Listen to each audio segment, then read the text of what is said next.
Well, hi everybody. In this tutorial, I'm going to walk you through the exercise in Chapter 6 of the Adobe Classroom in a Book for After Effects. And before we get started, I just wanted to throw a spoiler alert your way. I think I have finally discovered who actually is writing this textbook, but I'm not going to tell you until later. So you'll have to watch this all the way through to find out. With this exercise, you'll be gaining experience in animating a layered Photoshop file and creating what we call an expression using the pick whip. We'll work with imported Photoshop layer styles, apply a track matte, and I'll explain what that is to control the visibility of layers. We'll also animate a layer using the corner pin effect and use time remapping to dynamically retime footage. And we'll also edit time remap keyframes in the graph editor. And the graph editor is actually a wonderful tool. It's visually constructed, and once you get some experience with it, you should find it really useful. So that sounds like a lot, and it is, but taking this step by step, I think you'll be able to grasp the basic concepts that I'm introducing here. Take a few notes, and even bookmark parts of this video to go back and review areas that either confuse you or intrigue you. So, remember those seemingly friendly robots who we thought wrote the text? Well, once again, they say it should take you about an hour of your time to complete the exercise. I recommend you remember this. The robots are liars. Their goal is to make us feel slow, stupid, and inadequate. And that's before they take over the human race and breed us like parakeets. They also managed to take a pretty interesting topic and make it less interesting.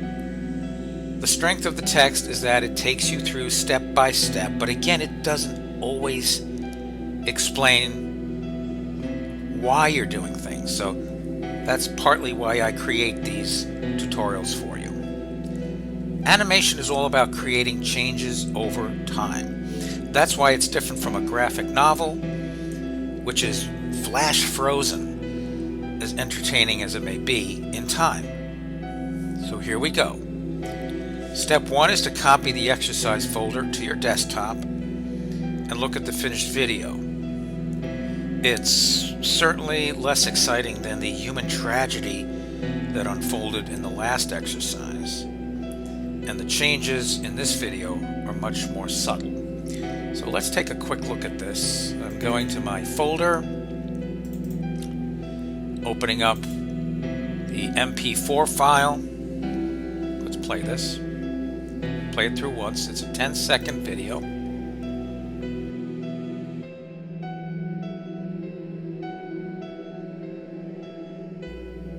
All right, I'm playing it through without any comment. Now we're going to scrub through it. What happens, and you may not have even realized this at the beginning, but the marquee lights come up very slowly. The sky darkens, the words scroll across the marquee, and the ticket on sale now starburst does some kind of strange ritualistic dance. So I don't know who puts these together, but I hope they're getting the help that they need. So we're going to replicate all of this, add some other kind of timing effects to it, and we'll go from there. So to begin with, open After Effects and click under File, New, Project, and then Save As, and give it a name, and I'm going to save it right into my project file, AE-CIB Lessons 06, and I'm going to call this Brad Lesson 06 Finished, and click OK, save. So what do we usually do? We import footage. So we'll double click in the projects panel. We'll navigate to AECIB, the assets folder. And we really only have one file this time. It's a layered Photoshop file. So select this file and choose to import it as a composition. Retain layer sizes so that the dimensions of each layer will match the layer's content, and click open, and then make sure that editable layer styles is selected, and then click OK.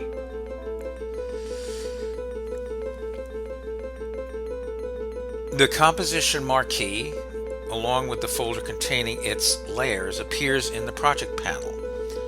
So let's briefly look at those.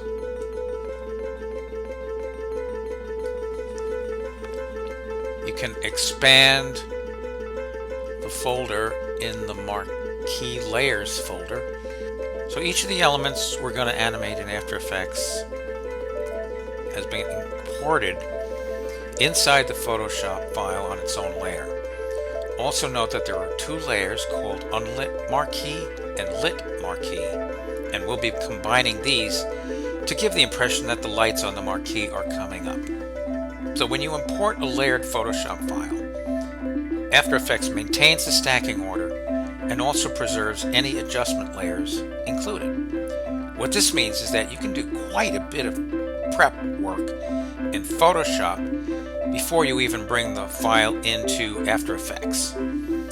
So just opening up a new After Effects project and creating all your assets from scratch is not the way to go as your projects become more complex. So your textbook rightly draws your attention to the need to label each layer in the source Photoshop file with a clearly descriptive and unique name. And this is true across the Creative Cloud. You've got to make sure that all your layers in Illustrator, InDesign, and Photoshop have clear descriptive names. It's going to speed up your workflow instead of clicking around on layers in your layers panels. That's not where you want to spend your time. So at this point, we're going to double click the marquee composition, and all of the layers show up in the timeline panel. And note that over here is the name of the composition, which is marquee. It also appears up here, so it happens in a couple of places. And here are your 1, 2, 3, 4, 5, 6 layers with the timeline showing the 6 layers ready to go. Now we have to do a couple of things with the composition settings, so let's go there. Composition settings. You can basically keep the format intact. Make sure that the frame rate is set to 29.97. I will ask you to do that. And let's set the duration. If it happens to be 20 seconds, just make sure that the duration of the composition we're working with is 10 seconds.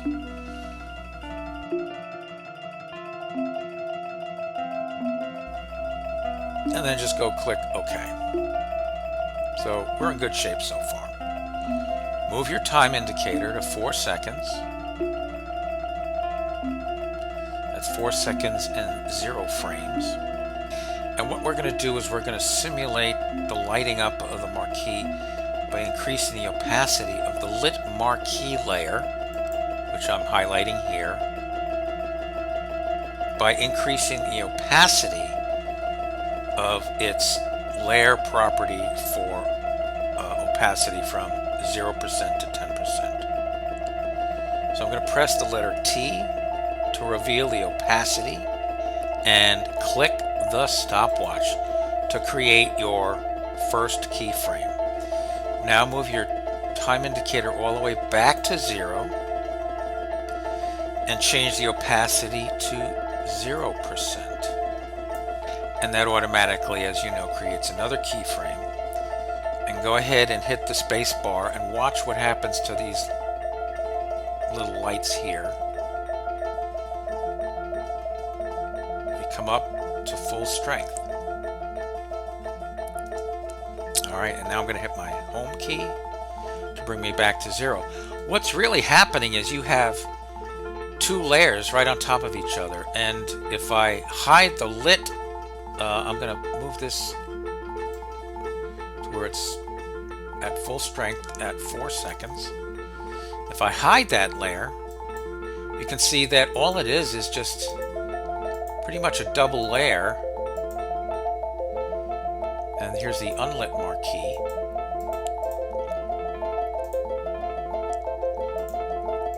And all I'm making a change to is the lit marquee. We have a version of it with the lights on and a version of it with the lights off, and we're just faking it.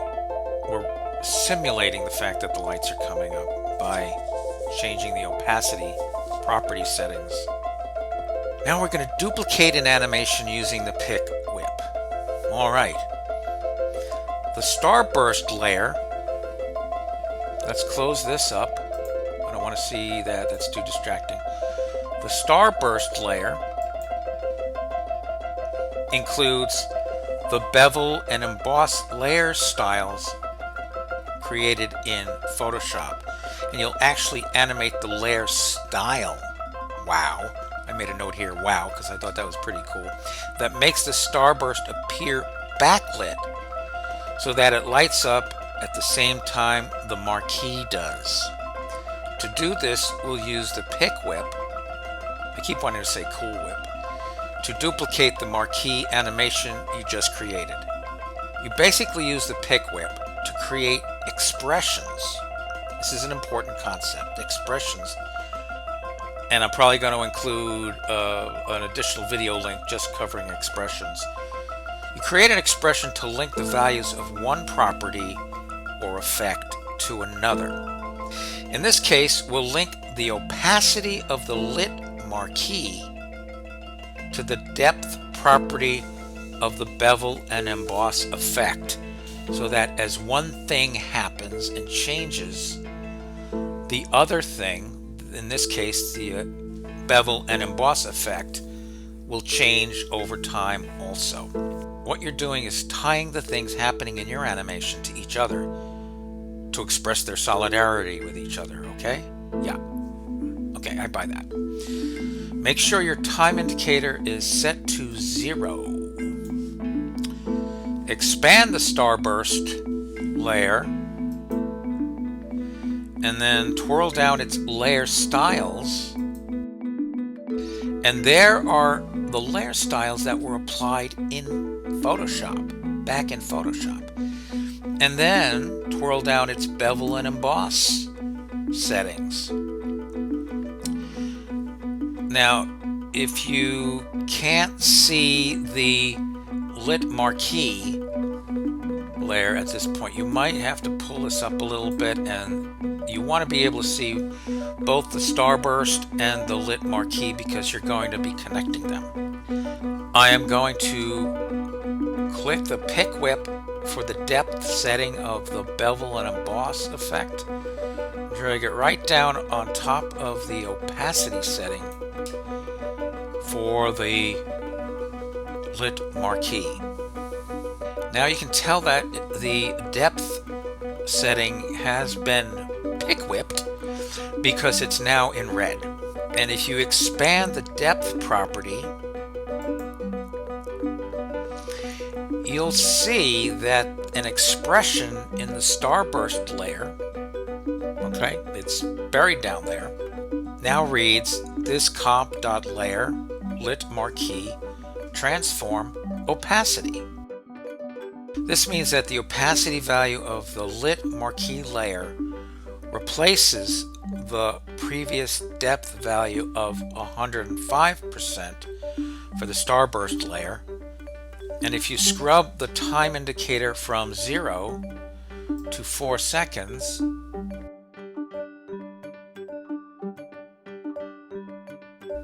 you'll see that the bevel, as the lights come up, the bevel setting is changing also.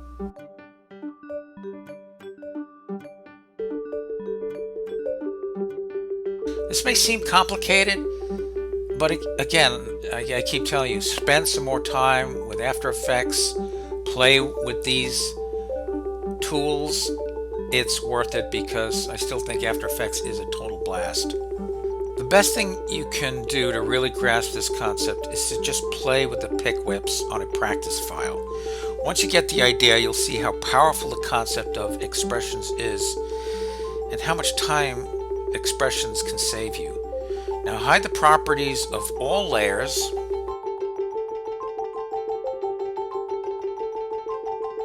and save your work. Command S. Now there's a call out section on expressions in your text, and I would recommend you devote some time to reading it and using that as a starting point to getting even more familiar with expressions and using the pick whip. The next thing we're going to do is use a track mat to confine animation. And what we're going to do is right now, if you look at this file, and I'm going to, now I don't need to see quite as much.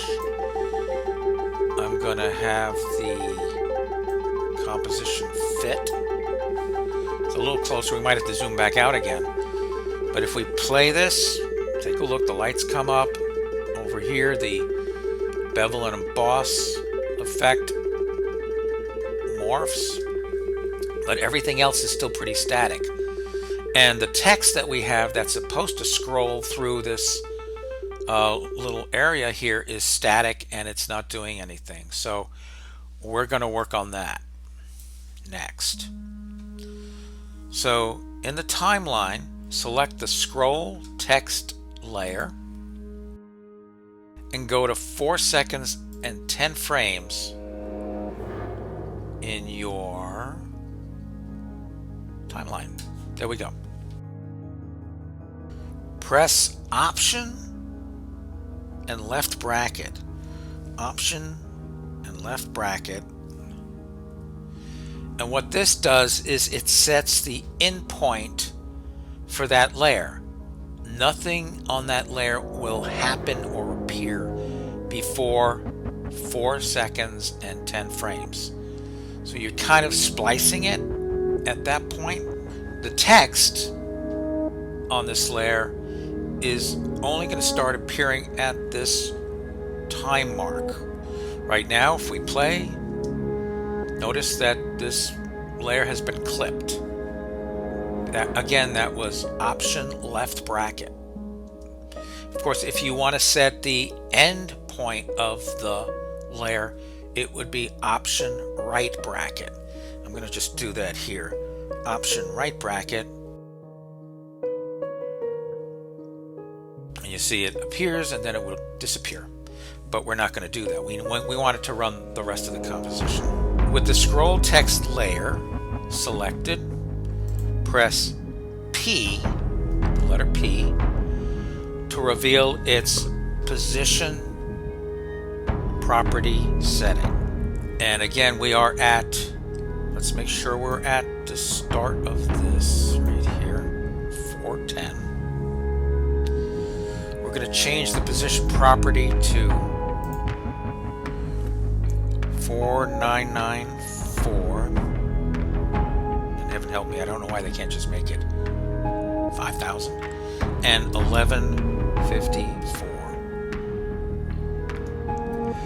And this, now the text starts at this position. So now only the letter W appears in the black ticker area. And let's go ahead and click the stopwatch to create our initial keyframe. go to 9:29, 9 seconds and 29 frames. And I'm just going to hit end. I'm at 9:29, and I'm going to change the position to 462 and 2108, 2108. Hit the tab key. All right, let's come back out a little bit. Let's go to 50%. And notice what's happened here. We've added keyframes for the position at the 4-second and 10 frames mark, and at the very end we have created a motion path because we're working with the position settings. So let's play this. It's not visible, and then it pops in, and then it moves smoothly across the ticker area. Very nice. And of course, if you wanted to do wacky things, you could grab some of these handles and just make a mess of it. So let's play it again. Hopefully this will be entertaining. Oh, look at that. And then it does end up where it was supposed to, and let's hit Command Z to go back. We don't want to do that, but just realize everything is changeable. Now we'll create the track mat that makes the text visible only within the ticker area. We don't want it to keep moving past that black rectangle. So to do that, we'll duplicate the scroll area layer and use its alpha channel. Remember alpha channels from Photoshop? So we'll select the scroll area, and then we're going to duplicate it. We're going to choose Edit and Duplicate it. And we now have a scroll area 2. Now drag the scroll area 2 layer up above the scroll text area. So we've got one on top of the text and one below, and we're going to use the scroll area 2 as kind of like a clipping mask for the text. At the bottom, remember we have this toggle switches modes. We're going to click that until we see the column for the track mat settings, and this is where we're going to apply the track mat. Select the scroll text layer and choose Alpha Mat Scroll Area 2, and it knows that that's there because it's above it. The result is that the alpha channel for the layer above, Scroll Area 2, is now used to set the transparency for the scroll text layer, so that the contents of that layer is visible only within the area defined by the Scroll Area 2 layer. So let's play that. A little complicated, but hang in there. Text starts at 410. Here it comes, and it's being clipped using the duplicate of the ticker shape. So I think you should be able to get that. Hit Command Save, and of course, as this text scrolls by, it remains very sharp. So what are we going to do? We're going to add a blur. So it's going to end up looking a little more authentic. So let's go to 8 seconds. Here we go. 8 seconds. So we can see the scrolling text in the middle of the ticker area, so we can see what we're doing to it. And click the toggle modes switch down here, or a button. It's actually a button. I think they could do a better job of making that obvious. And click the blur icon, which is this multi-circular icon. Click that icon on for the scroll text layer. Here's the scroll text. Let's click it. And now watch as I click on and off. The text is pretty sharp, and then when I click it, it has a little blur.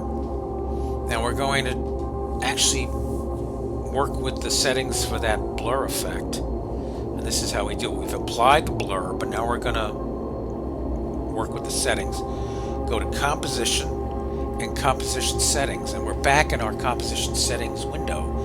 But this time we're going to click on the Advanced tab. And we're going to change some of the settings here. We're going to reduce the shutter angle. I've already done it, but it may be 180 when you open it up. Reduce this to 90 degrees. And here I'm just reading from the book. The shutter angle setting imitates the effect of adjusting a shutter angle on a real camera, which controls how long the camera aperture is open, gathering light.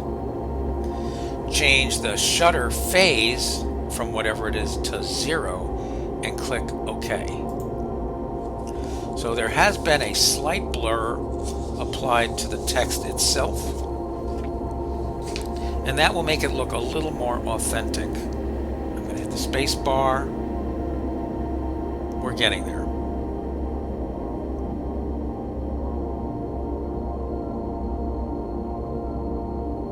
Okay. Now, we're going to work on this Tickets on Sale Now icon up here, and we're going to animate it using the corner pin effect. Okay. And this is another tool that is potentially a lot of fun and very, very powerful when you get into more even traditional animations. You might even try playing with this with your next small animation projects, like your Halloween projects.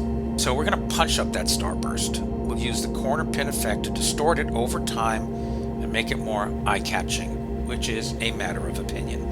The corner pin effect lets you distort a section of an image, kind of like the free transform tool in Photoshop. So let's start by going to 4 seconds. And in the timeline panel, click the solo switch for the show title. The solo switch is just this little dot, and I'll tell you what it does in a second. The show title and the starburst layers. What it does is it says to After Effects, these are the only 2 layers I want to be working with right now, and that's all I want to see. So that simplifies your work. If you've got a very complex animation, go right ahead and drive yourself crazy and work on everything at the same time with everything in the window, but sometimes it's just makes more sense to hide stuff. Now select the starburst layer and then choose Effect.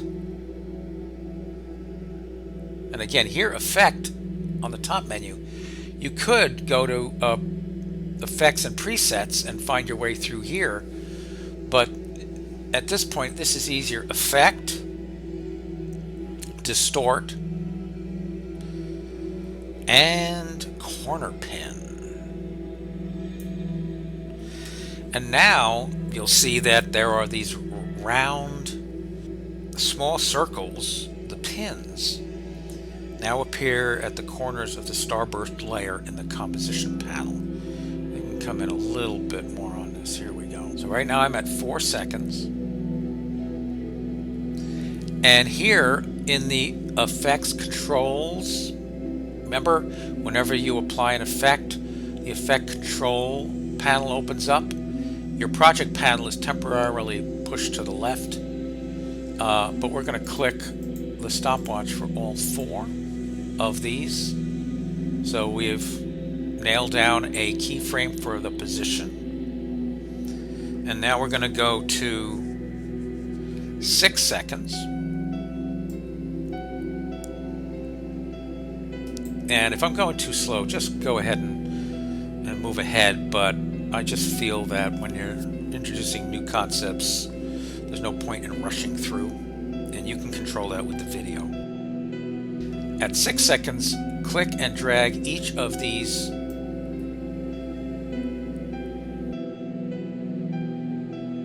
corner pins outward. Let's see what happens. So if we scrub through, we can see this is where it started. And now over time it gets to 6 seconds, we've applied the distortion and it just kind of stays there. Now go to 8 seconds and drag the corner pin handle so that the text is tilted at an angle. So here are the pins. It's alive.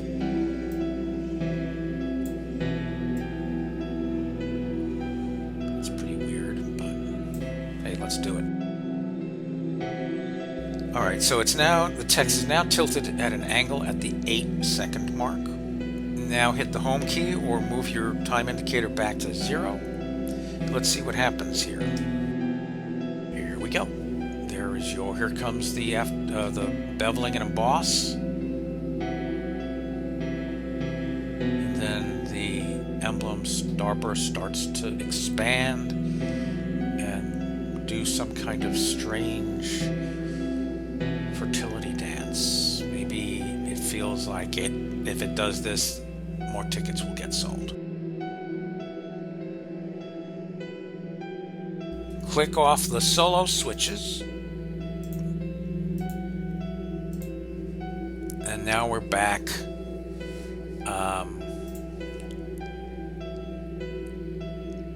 Let's play it through from the beginning.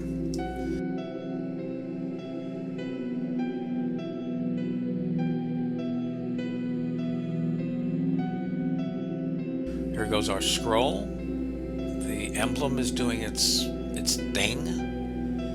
And the only other thing that isn't really happening is we want the background to get dark.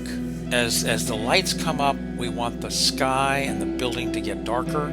We want that beautiful antique lighting, the red lighting that says theater, to stay lit. So we're going to mask out the background. To create the mask, we're going to do the following. Set our time indicator to 0 and choose the lit marquee layer. Choose edit and duplicate. So we're actually going to make a duplicate of the lit marquee layer, lit marquee 2, and it's going to sit right on top, and we're going to use that. And now we're going to choose the pen tool. Yes, you thought you could get away from the pen tool, but no, it lives in After Effects too. And start drawing the mask along the outside of the marquee, starting at the upper left corner of the marquee over here. And you can totally go outside the boundaries of the visible composition. So just follow me, kids, and we're gonna hold on to your butts. Here we go. All right, I have my pen tool here. I'm gonna click here, and I'm not gonna click right on the edge. I'm gonna go beyond that, and I'm gonna stay outside the border here.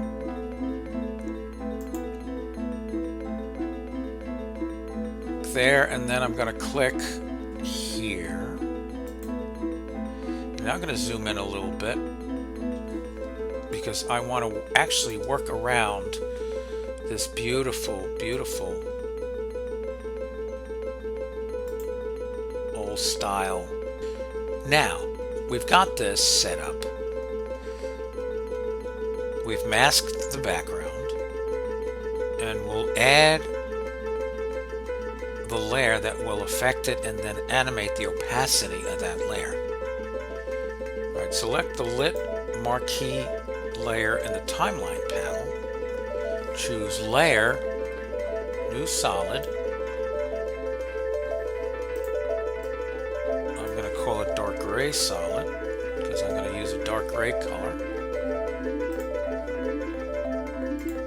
Okay. Make comp size and click OK. So there's my dark gray solid 1. With the current time indicator at the beginning of the time ruler, most of the image will darken because neither the lit marquee layer nor the lit marquee 2 layer with its mask are visible yet. Select the lit marquee 2 layer and press M.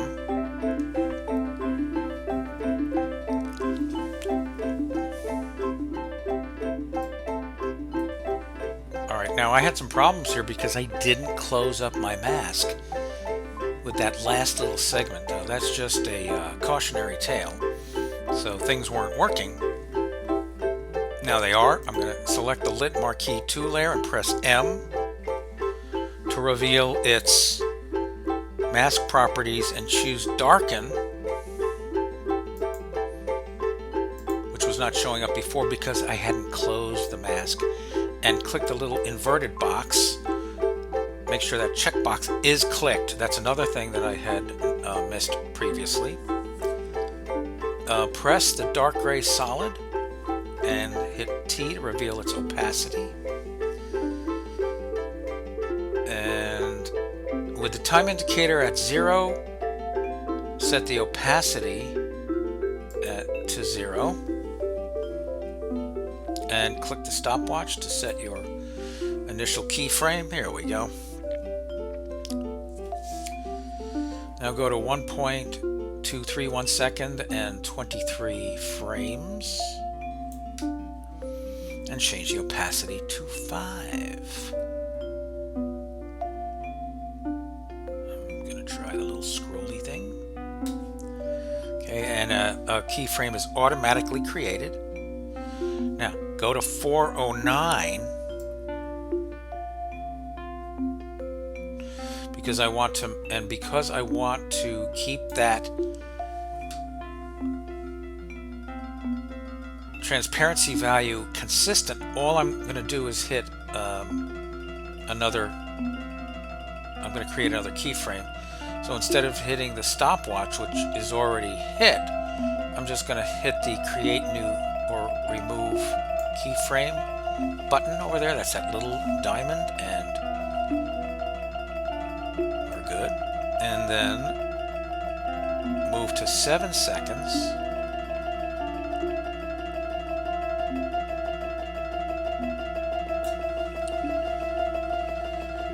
And change the opacity to 75. I'm just going to type it in.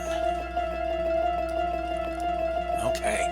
You'll notice the back has gotten darker. Let's play it from the beginning.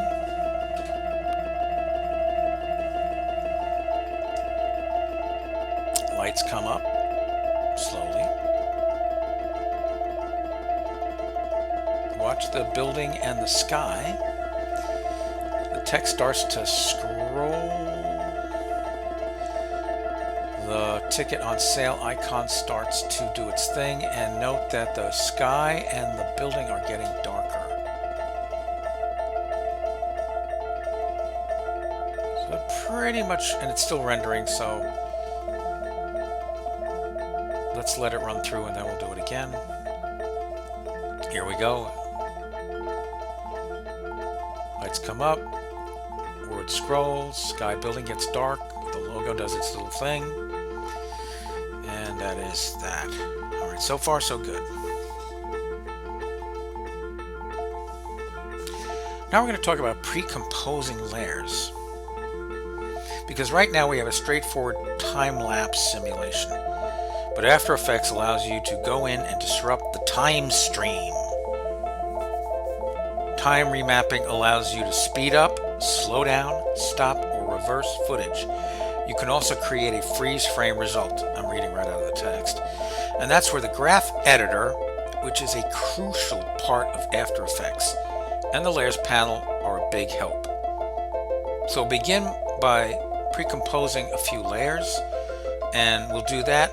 Start that by duplicating the entire composition and then pre-composing the layers so it will be easy to make the time adjustments. So I'm going to close up everything right now.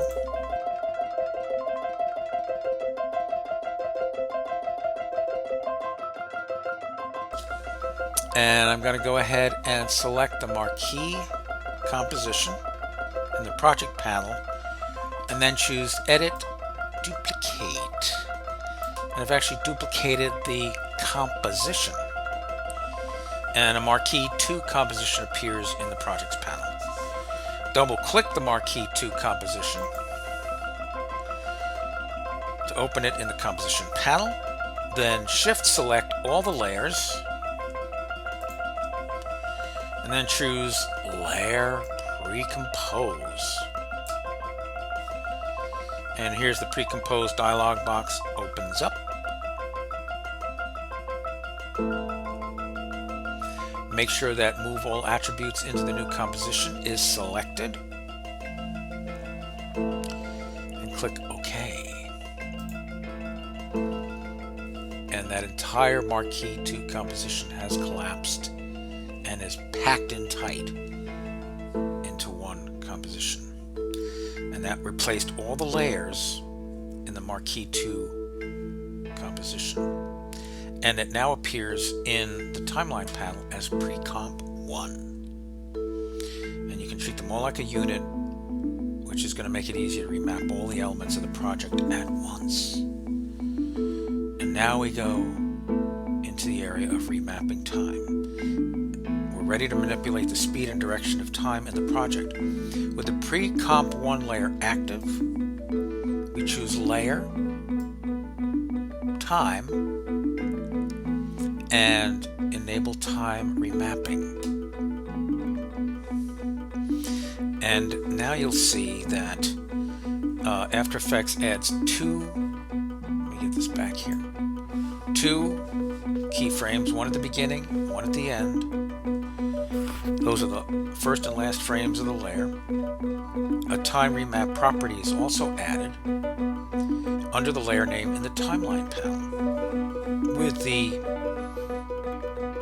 Pre-comp layer 1 selected, choose Layer,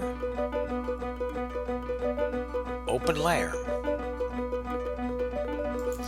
to open it up in the Layers panel. And this is another way of looking at your assets. This gives you a deep look at the frames you change when you remap the time. It displays two time rulers. The one at the bottom displays the current time. Right now it's at 00. The source time ruler, which is the one on top, has a remap time marker that indicates which frame is playing at the current time. So press the space bar to check out how this thing is looking right now.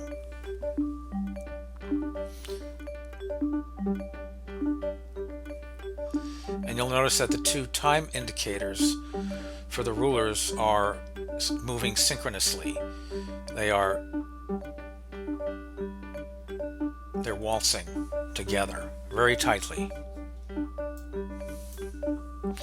And to retime that, we're going to separate them. Also note that the lights are coming up. It takes them about 4 seconds to come up to full strength, and we're going to cut that in half. We want them to come up sooner. So we're going to go to 2 seconds and change the time remap value to 4 seconds.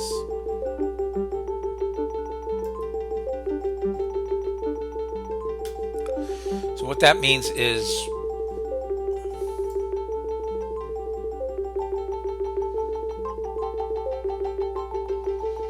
it's doing in 2 seconds what it was doing in 4 previously. The composition now runs at double speed until it gets to 2 seconds, at which point it slows down. The lights are coming up at 2 seconds, not 4. What is great for us visual types is that now, by using the graph editor, we can see and play with a visual representation of the time mapping going on. This is really handy, and if you get serious about After Effects, you will spend a good deal of time with the graph editor, and it will make your life a lot easier. So make sure the time remap property is selected, and then press the graph editor button, which is this thing that looks like a car battery with a racing stripe on it. And oh, okay. So here you have a visual representation of the two rulers above.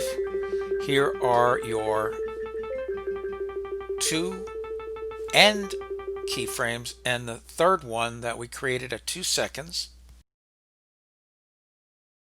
You can add keyframes to this line. You can grab and move the keyframes visible. You can move around. So let's do that and see what the effect is. We'll now see this is the time remap graph that displays a white line connecting the keyframes at 0, 2, and 10 seconds. Note the angle of the line segments. The inclination represents the speed. The steeper the incline, the faster the speed is. So the speed between 0 and 2 seconds is faster than that between 2 seconds and 10 seconds. So I'm clicking on the selection tool. In the timeline panel, go to 3 seconds. All right. Command or control click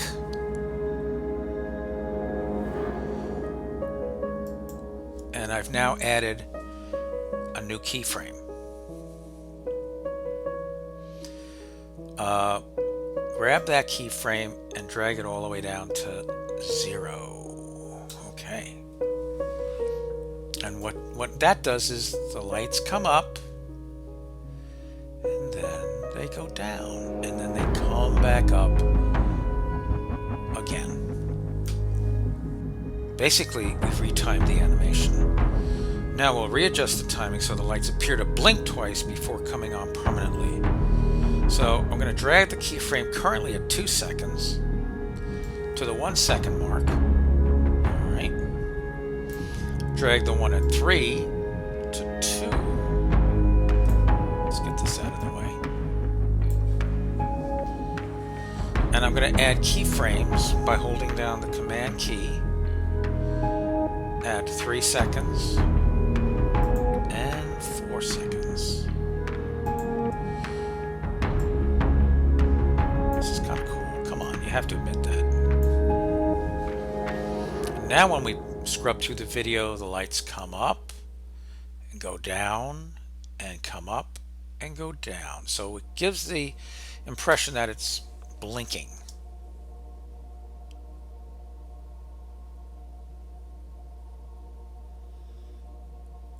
Notice this ruler up here is going back and forth. Okay. Or the time indicator, excuse me. So I'm going to go to 10 seconds and add the time remap.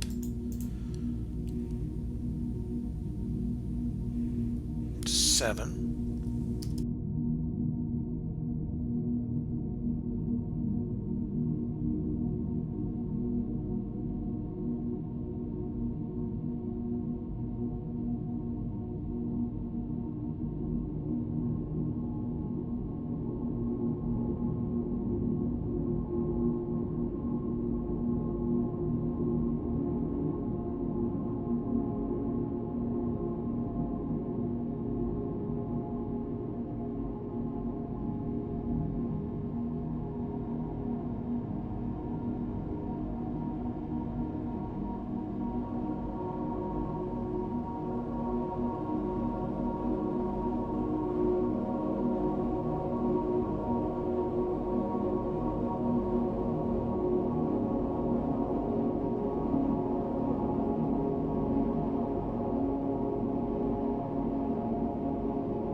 So here we go.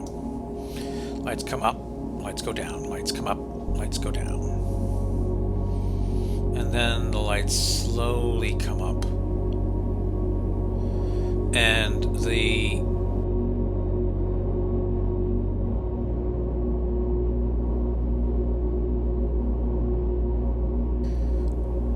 Alright, so go to 10 seconds, enter 7 seconds for the time remap value. Play the animation, note that the scrolling text moves more slowly and realistically, even though the clip ends at what was originally the 7-second mark. So here we go. Here comes your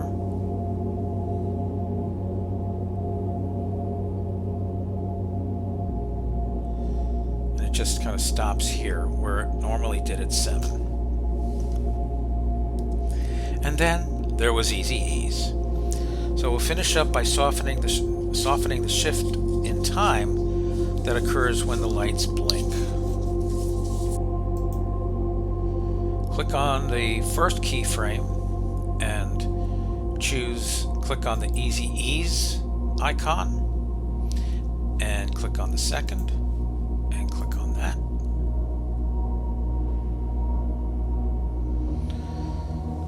And now you've also added, so this smooths out the blinking lights so they transition less abruptly. And note the Bezier handles that appear. You can use these to customize the effect of the easy ease to your liking. So good job, everyone.